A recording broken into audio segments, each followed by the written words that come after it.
الحمد لله رب العالمين، والصلاة والسلام على سيدنا محمد وعلى آله حق قدره ومقداره العظيم.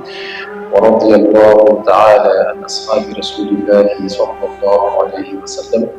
يا همة الشيخ اغفر لنا بهذا المحضر ولتعطفي بنظرة تأتي لنا بالزفر. سبحان ربك رب العزة عما يصفون وسلام على المرسلين والحمد لله رب العالمين. Notre foi, nous disons merci à Allah subhanahu wa ta'ala de nous avoir laissé jusqu'à ce jour-là. Nous le prions davantage afin qu'il ne cesse de parachever sa grâce sur nous. Et Inch'Allah, hier nous avons atteint un niveau de roue de Alep dans lequel le Cheikh Ibrahim Niass radiyallahu ta'ala anhu avait mis un accent particulier sur les actes méritoires. Ces actes-là qui rapprochent les serviteurs d'Allah subhanahu wa ta'ala d'un grand. Et quand il a fini de numérer ces actes-là, alors il va maintenant nous prévenir contre tout ce qui peut durcir le cœur. Et c'est ainsi qu'il dit وَهَاكَ آفَاتٍ تُقَسِّ الْقَلْبَ حُبُّ الرِّئَاسَةِ أَشَدُّ عَيْبًا. Il dit voilà des fléaux qui peuvent durcir le cœur. Et de tous ces fléaux, le plus dangereux, c'est ce qu'on appelle en langue arabe حُبُّ الرِّئَاسَةِ, vouloir paraître et vouloir commander. Vouloir paraître et vouloir commander. Celui qui est frappé de cette maladie-là, alors la personne souffre d'une maladie dangereuse. Ce qui a fait que Shaitan est Shaitan, c'est cette maladie-là. Celui-là qui veut voyager vers Allah subhanahu wa ta'ala doit tout faire pour ne pas durcir son cœur par l'envie de vouloir commander ou de paraître. Masjun wa riba jalisu sour. Trop de plaisanterie encore durcit le cœur. La médisance également, la mauvaise compagnie et la perversité. Et colporter également des paroles. Nafsu sour et avoir un esprit négatif. Toutes ces choses-là durcissent le cœur. Kaza hawan nafsu. Et suivre aussi ses passions durcit le cœur. Fala tatabburun wa fi dunya izhad bila tatabbu'i. À ce que fait Cheikh Ibrahim Niass dit, le voyageur vers Allah subhanahu wa ta'ala doit se désintéresser de ce monde. Le désintéressement ne veut pas dire désintéresser tes mains des biens de ce monde, mais c'est surtout de ton cœur qu'il s'agit. Quel que soit ce que tu possèdes, ton cœur ne doit aimer qu'Allah subhanahu wa ta'ala. Et si cela est vrai, même si tu parvenais à perdre 1 milliard, alors que ton cœur ne t'est pas accroché à ces 1 milliard, tu resteras équilibré. Mais si tu venais à perdre même 1000 francs, alors que ton cœur est accroché à cela, tu seras forcément déséquilibré. Il y a des fakirs qui sont allés voir un homme de Dieu, lui commander de l'argent. Ils étaient étonnés de voir cet homme de Dieu-là dans un grand palais. Et sur leur chemin de retour, ils ont commencé à me dire du monsieur. Tout le monde dit que ce type-là, c'est un homme de Dieu. Mais regardez où il habite. Est-ce qu'un homme de Dieu habite ce type de palais? Ils ont commencé à critiquer. C'était en ce moment-là que l'un des fakirs s'est rappelé que son bol qu'il prend pour commander là, qu'il avait oublié chez le monsieur. Et il n'avait que ça pour commander. Alors il est rentré dans un état second. Il est vite revenu chez le fakir. J'ai oublié mon bol. L'homme était un homme de Dieu, il a regardé. Il dit, pour un bol seulement, tu es dans tout cet état-là. Vas-y, imaginez si tu avais perdu de l'argent. Alors donc, il ne faut pas, j'allais dire, faire le procès des êtres humains. Quelqu'un peut être assis dans le luxe, mais qui n'est pas intéressé par le luxe.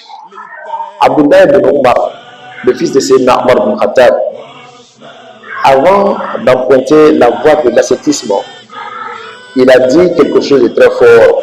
Il dit qu'on ne peut pas dire qu'on est désintéressé quand on n'a jamais possédé. Quand tu n'as jamais eu 1 milliard et tu dis que 1 milliard, ce n'est rien. Tout le monde peut le dire sur toi. Il faut posséder, être dépossédé, et si cela n'a pas agi sur toi, c'est dans ce moment-là que tu pourras dire que 1 milliard, ce n'est rien. Tu n'as jamais eu même 100 000 francs et tu passes le temps à critiquer 1 million de francs. Ce qu'1 million de francs fait sur un être humain, quand il le possède là, tant qu'il n'a pas encore possédé, tu ne peux pas ressentir ça tant que tu n'as pas encore 1 million. Donc lui, pour lui, sa voie dans le désintéressement, c'est posséder, c'est débarrasser de ce qu'on avait possédé avant de prétendre même le désintéressement. Si tu n'as jamais possédé, tu ne peux pas dire que tu es désintéressé. Donc, à la main de maintenant.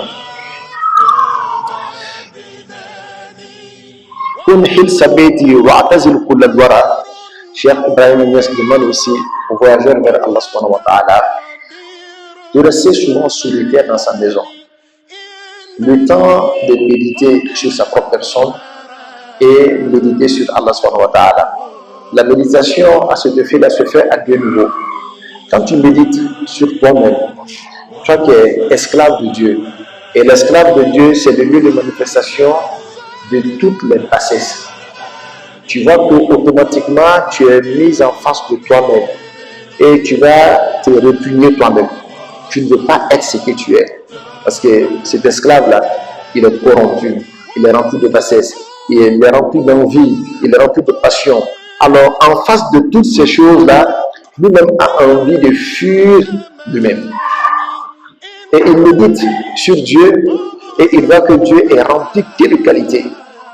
Il est beau, il est juste, il est bon. Donc son envie de Dieu s'agrandit davantage. Et finalement, il fuit son ego pour aller rejoindre Allah subhanahu wa ta'ala. Et cela, il faut le faire souvent en te débarrassant de toutes ses amitiés, tous ses amis, tous ses camarades. Reste-toi seul quand même, quelquefois, méditant sur ton ego pour être intéressé et séduit par la beauté d'Allah subhanahu wa ta'ala. La tastatib aqawilan wa rabbira. Ne sois pas celui-là qui accepte tous les audits. Les musulmans doivent faire beaucoup attention. Ce n'est pas tous les audits qui sont vrais. Et il doit s'en éloigner.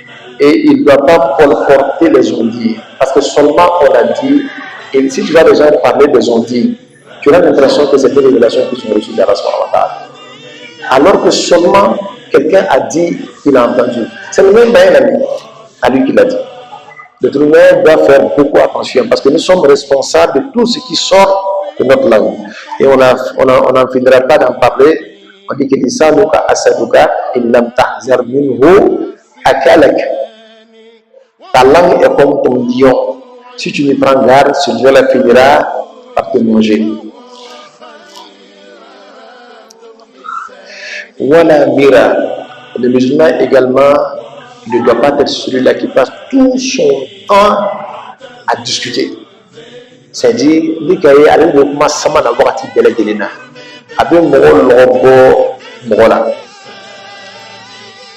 Le prophète sallallahu va dire que Touba liman taraka al-mira walau kana muhiqqan.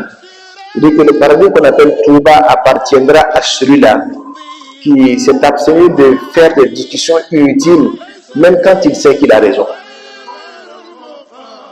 Tu n'as pas besoin de prouver forcément à celui qui est en face de toi que c'est toi qui a raison et que celui qui a tort.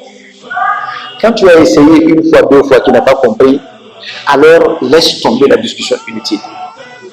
Un bon musulman, c'est comme ça qu'il se comporte. Mais il faut qu'il reconnaisse que c'est moi qui ai raison. Ce n'est pas le comportement digne d'un musulman. C'est comme si lui, tu veux afficher sa petitesse devant la grandeur de ton intellect. Toi, tu raisonnes mieux que lui. Et c'est par là aussi que le Satan passe pour t'avoir. C'est un tour, mais de la raison. Donc, fais beaucoup attention. Le voyageur vers Allah subhanahu wa ta'ala doit fermer les yeux sur les défauts de ses semblables. Si tu fais la soukra des défauts de tes semblables, Dieu te fera toi-même la soukra. Nous vivons une époque où chacun espionne son frère. Tu veux voir qu'est-ce qu'il fait de mal pour aller l'étaler à la grande place. Ce n'est pas digne de voyager d'Allah subhanahu wa ta'ala. Celui qui va vers Allah subhanahu wa ta'ala, il ne faut pas qu'il les considère comme des petites choses. C'est très important. À cause de ça, tu peux avoir amorcé un virage important dans la navigation en Dieu. Mais à cause de ces défauts-là, Dieu te ramène à la caisse de part. Et tout ce que tu avais pu comptabiliser pendant des années sera voué à l'échec. Donc il faut faire beaucoup attention. وغض طرفا عن عيوب الناس ولتغفلن عنهم بكل بعث تصدق المال لوجه الله. Quand tu donnes de l'argent à quelqu'un, fais-le pour Dieu. Quand tu fais de la sadaqa, fais-le pour Dieu. Ne donne pas à quelqu'un pour montrer que tu as plus que lui. Personne ne possède rien. Toute la possession appartient à Allah subhanahu wa ta'ala.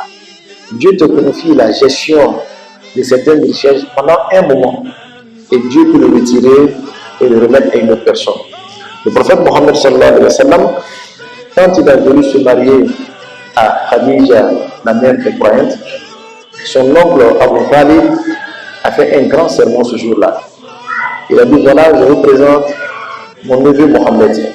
Et comme vous le savez très bien, il n'y a pas un seul jeune à la Mecque ici qui peut égaler Mohammed. Et c'est là qu'il disait la vérité quand il avait dit.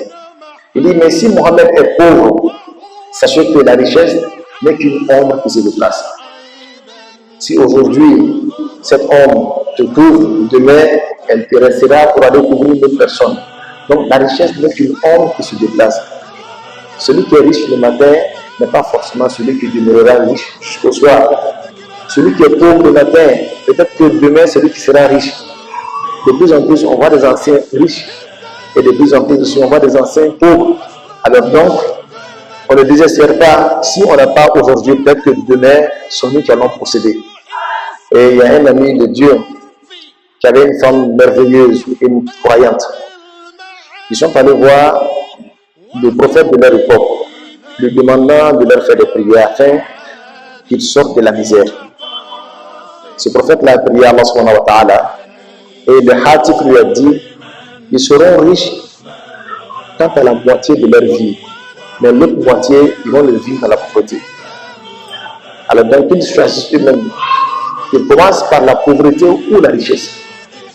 Le monsieur a dit au prophète, laisse-moi, je vais aller consulter ma femme, nous allons échanger. Vous savez que Dieu nous donne de bonnes femmes. Quand tu as une bonne femme, il y a des choses que tu parviens à réaliser. Il allait poser avec son épouse et son épouse était une femme de Dieu. Elle lui a dit, dis qu'on commence par la richesse. Et tu dis, commencez par dire, dis qu'on commence par la richesse et finir par la pauvreté. Quand ils sont partis dire ça et rapporter ça au prophète, il a fait des prières. Et en ce moment-là, les prophètes, là, ils avaient une prière exaucée. Quand ils te donnent cette prière-là, automatiquement, ton vœu est exaucé. Donc, quelques temps après, ils se sont retrouvés dans une certaine richesse. Qu'est-ce que la bonne femme a fait? Elle a dit à son mari, tout ce que nous mangeons le jour, nous donnons la même chose à un pauvre. Et c'est ce qu'ils ont fait. Alors, si le prophète avait dit qu'ils avaient 15 ans de vie dans la richesse, d'autres 15 ans dans la pauvreté, quand les 15 ans étaient finis, la richesse a continué. Le mari allait voir le prophète. Le prophète a interrogé le Tout-Puissant Allah. Allah a dit que ce que je leur ai donné là, ils l'ont partagé. Ils ont donné une partie aux pauvres. Alors du coup, toute leur vie sera une vie dans la richesse. Qu'est-ce que cela veut dire? Cela veut dire que donner n'appauvrit personne. Bien au contraire, ça enrichit l'homme. Surtout la sadaqa qui est donnée au nom d'Allah subhanahu wa ta'ala. Donc sachez donner.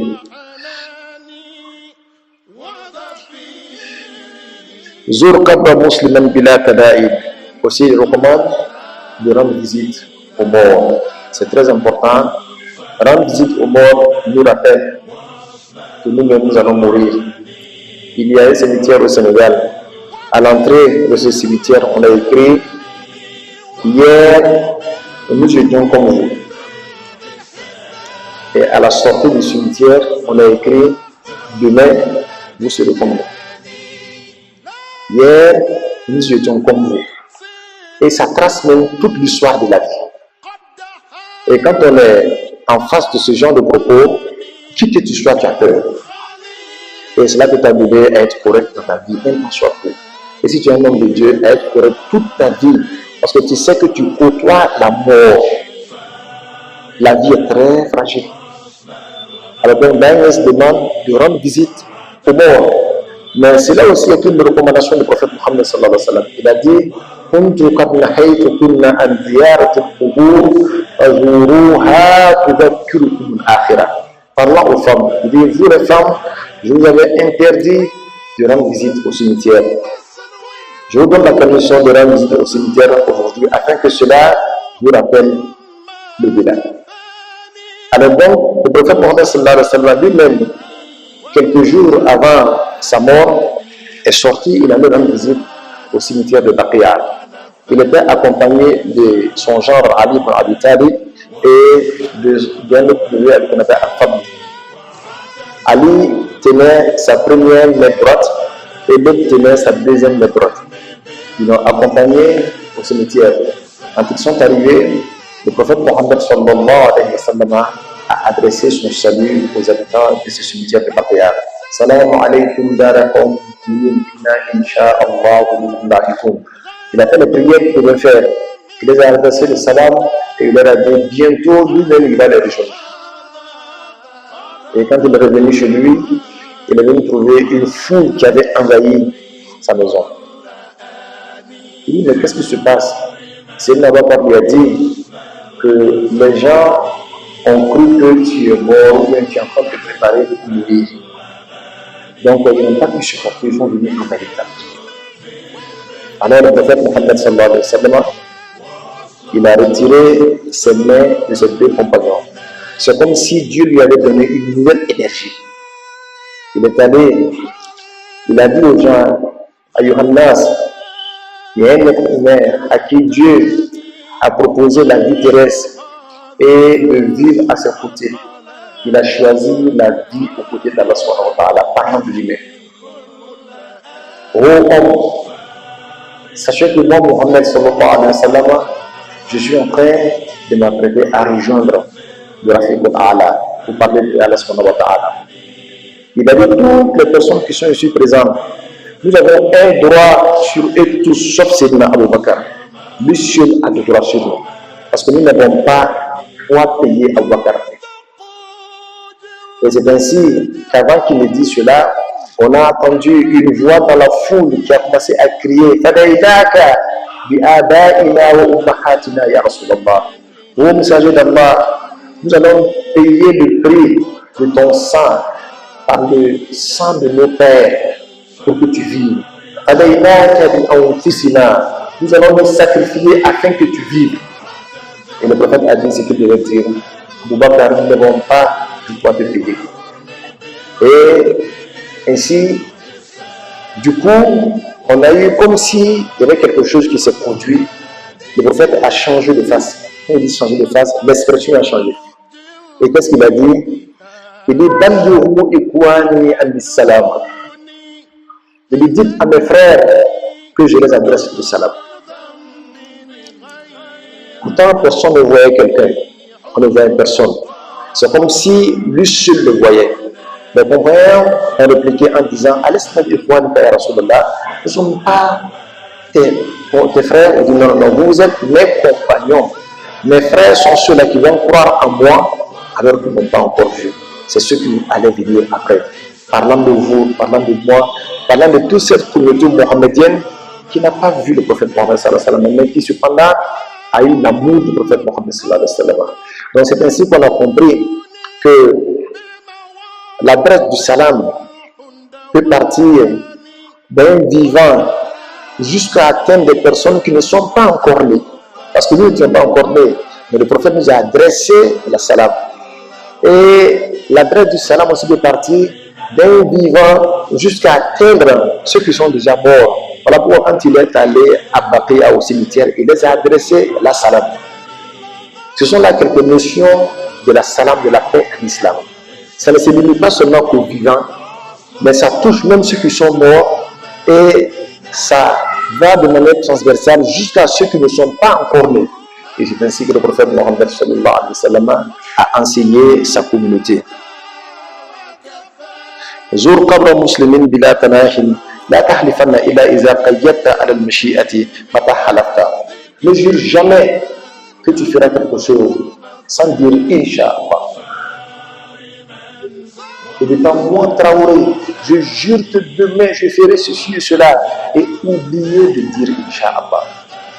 Et le musulman doit savoir qu'il ne dépend pas de lui, il dépend d'un programme qui s'appelle la volonté d'Allah subhanahu wa ta'ala. Et il doit accrocher tout ce qu'il veut faire à cette volonté d'Allah subhanahu wa ta'ala. Quand intahat nasihat al-ikhwan, Bible dit sur ce passage-là, ces conseils tirent vers leur fin. Al-ikhtisari misla ahl al-an. Et il a abrégé tout ce qu'il a dit. Quand je veux dire, il a écourté tout ce qu'il a dit afin d'être circonscrit dans un temps, Inch'Allah. Fi am isnain wa arba'ina ba'da salasa ashra ma'ina. Et il a fait cela depuis 1342 de l'année hijrien. C'était l'année où il a écrit Ruh al-Adab. Ça met tous en place Ruh al-Adab. C'est ainsi que moi, Cheikh Ibrahim Niass, j'ai baptisé ces propos-là par le nom de Ruh al-Adab. Lima hawa min hikam min adab, pour ce que ce livre-là contient en termes de sagesse et de discipline.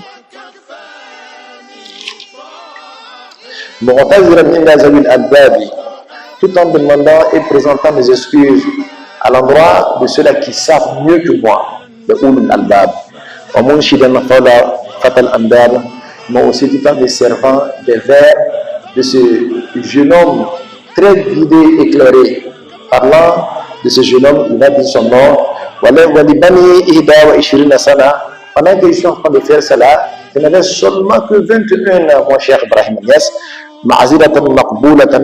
Donc si vous remarquez des insuffisances, sachez que je l'ai écrit alors que je n'avais que 21 ans. Alors je n'étais pas encore mûr spirituellement et je ne maîtrisais même pas encore bien la langue arabe. C'est juste une humilité. Sinon, ce que Niass a dit jusqu'à la fin des temps va demeurer une bonne de sagesse, Inch'Allah. Fanfa, bizal nazmi, jami al-mu'minina, oh Allah subhanahu wa ta'ala, je te demande de faire profiter ce recueil-là à tous les croyants. Ya Rabbana, bijay khair al-mursalin, oh Seigneur, je te le demande par la baraka de la meilleure créature que le prophète Mohammed sallallahu alayhi wa sallam. Wa sh'aluhu khalisan min wajhika al-karim. Je te demande de faire en sorte que cette action-là soit une action qui émane de ma sincérité, mais le visant que ta face. Ya Rabbi, Ya Latif, Ya Rahman, Ya Rahim. Il s'agit du nom d'Allah subhanahu wa ta'ala que vous connaissez déjà. Wa la yaghurrannaka bihifz al-nazm kawni saghiran fi bilad al-ajam. Fi bilad al-ajam. Il dit, fais attention, ne dis pas que je suis jeune et dans un pays africain que cela t'empêche de mémoriser ces sagesses-là. Parce que les Arabes disent wanzur bi ma'na al-qawli la yuqatiluki fal-haqqu maqbulun walau bil jahili. Regarde la véracité de ce qu'on te dit, pas de celui qui parle. Ne regarde pas celui qui parle, regarde ce qu'il dit. Ne me regarde pas moi, Maïs, je suis noir en Afrique et pauvre, et de ce fait que tu t'empêches toi-même de mémoriser ces trésors spirituels-là. Regarde ce que je dis et ne me regarde pas. C'est ce qu'il est en train de dire. Ne regarde pas aussi son âge si petit quand il avait écrit ce livre-là. Sache que Dieu parachève sa grâce sur qui il veut. C'est lui seul qui est rempli de grâce et de miséricorde, et il fait grâce à qui il veut et quand il veut. En ce domaine-là, alors quelqu'un l'avait dit avant moi, qui s'appelle Khadim Taha, il s'agit de Cheikh Ahmed Bamba, Al-Maliki Ahmadou. Donc, Cheikh Ahmed Bamba est du mazhab al-Maliki et il s'appelle Ahmad. فليس يقصد سواد الجسم. C'est Ahmad Bamba qui parle. Baïs a emprunté son propos, il met ça dans son propos. فليس يقصد سواد الجسم بلادة الفتى وسوء فهمه. Il ne croyait pas que la noirceur de la peau d'un être humain fait de lui un idiot. On peut être noir, mais très intelligent, très raisonnable, très sage. Alors, ces personnes-là qui refusent de prendre la sagesse parce que cette sagesse viendrait des noirs, c'est ces personnes qui sont idiotes. Que Dieu nous donne la bonne compréhension. Ya Rab, Bijay Hadi, Jibril Allah subhanahu wa ta'ala, à la baraka de son nom de guide, فكف عنا كل شر كل عادي. Je prie Dieu Allah subhanahu wa ta'ala qu'il nous protège contre le mal de tout ennemi. Munna alayna bi kamal al-irfan, oh Seigneur Allah, donne-nous la parfaite connaissance de ton essence, wa kulli marghubin bi khayri adnan, et donne-nous tout ce que nous souhaitons auprès de toi, et fais-le par la baraka. Et la personne qui était considérée comme la meilleure personne de la famille de Adnan. Adnan fait partie des aïeux du prophète Mohammed sallallahu alayhi wa sallam. Fastur ayubana, couvre-nous de faux, bisitrikal jamil, par ta bonne couverture, waqar adouwana, et assujettis notre ennemi pour nous, bikaharikal jalil, par ta dominance. Wahmudullah, walhamdulillah, lazikat awla. Nous prions et nous disons grâce à Allah subhanahu wa ta'ala qui nous a rendu facile la composition de ces vers. Faouwa ni'mal maula, car ce Dieu-là, il est le meilleur parrain. Summa salatu ma'a taslim salam. Et après cela, nous prions sur le prophète Muhammad sallallahu alayhi wa sallam, tout en lui adressant aussi la salam. Al-Mustafa khairul anam, celui-là même qui est l'élu d'Allah subhanahu wa ta'ala, meilleur de la créature. Wa ala alayhi wal ali, sur lui et sur les membres de sa famille, et sur ses compagnons al-Abrar, qui étaient tous bons. Ma faza bil irfani kullu sabbar, aussi longtemps qu'un être patient profitera de la connaissance d'Allah subhanahu wa ta'ala. Alors donc voilà au Ruhul Adab. Nous sommes allés comme ça, on n'a pas commenté beaucoup, Inch'Allah, et nous prions Allah subhanahu wa ta'ala qui nous donne la bonne compréhension. Ruhul Adab, comme on l'a dit, c'est le cœur de la discipline. Ruhul Adab met l'accent sur le comportement des amis d'Allah subhanahu wa ta'ala. Ruhul Adab nous trimballe ces comportements prophétiques depuis l'ère de la prophétie jusqu'à notre époque où les perversités envahissent le monde entier. Je veux dire que même à ces époques-là, il peut y avoir des personnes imprégnées de valeurs spirituelles, de valeurs prophétiques. C'est de ces personnes-là qu'il s'agit, et c'est ceux-là qui pourront assurer la relève de ces prophètes-là, que nous appelons les khulafa, l'anbiya wa rusul, inch'Allah. Aussi longtemps que la terre existera, et aussi longtemps que les êtres humains diront la ilaha illallah, les valeurs de la ilaha illallah viendront certains cœurs. Et quand Dieu voudra mettre fin à la vie terrestre, il va d'abord retirer la ilaha illallah. Un jour viendra à la terre où tu ne trouveras aucune personne qui prononce la ilaha illallah. Et ce jour-là, ce sont les êtres pires que Dieu n'aime pas qui seront sur terre. Et c'est sur cela qu'il y aura l'Apocalypse et toutes ces vilaines choses que le prophète sallallahu alayhi wa sallam nous a annoncées et qui vont arriver à la fin des temps. Nous prions Allah subhanahu wa ta'ala qu'il nous parachève sa grâce et qu'il nous bonifie dans notre foi et qu'il nous donne la connaissance d'Allah subhanahu wa ta'ala. Et nous nous rappelons ce que Daïs a dit dans Ruhul Adab: Man lam yanal ma'rifat ar-Rahmani a'maruhu da'at madal azmani. Celui qui a vécu sans connaître Allah subhanahu wa ta'ala aura fait un passage inutile sur terre.